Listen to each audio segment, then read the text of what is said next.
বাগেরহাটে খেজুরের আবাদ করে চমক দেখিয়েছেন এক কৃষি উদ্যোক্তা। বিভিন্ন জাতের খেজুর ধরেছে তার বাগানে। স্থানীয় কৃষি বিভাগ বলছেন, লবণাক্ত জমিতে খেজুরের এই সফল চাষ সম্ভাবনার নতুন দিগন্ত খুলে দিয়েছে।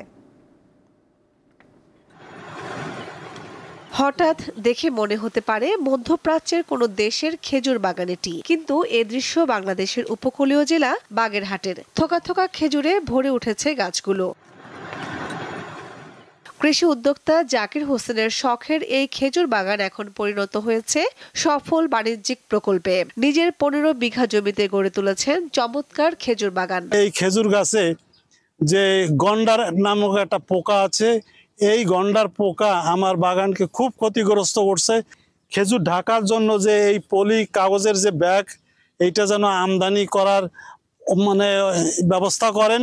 লবণাক্ত জমিতে কৃষি উৎপাদনই যেখানে বড় চ্যালেঞ্জ, সেখানে খেজুরের বাগান গড়ে তোলা জাতীয় কৃষির জন্য সম্ভাবনার নতুন দিগন্ত বলে মনে করে জেলা কৃষি বিভাগ। কিছু কিছু গাছে দেখা গেছে যে গন্ডার পোকার আক্রমণ দেখা দিয়েছে এবং দু একটা গাছও মারা গেছে।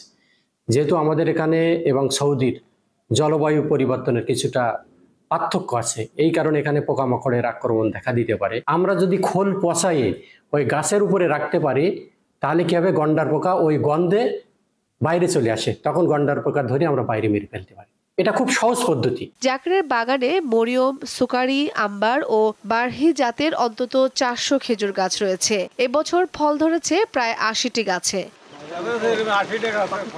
দীপ্ত, বার্তা কক্ষ।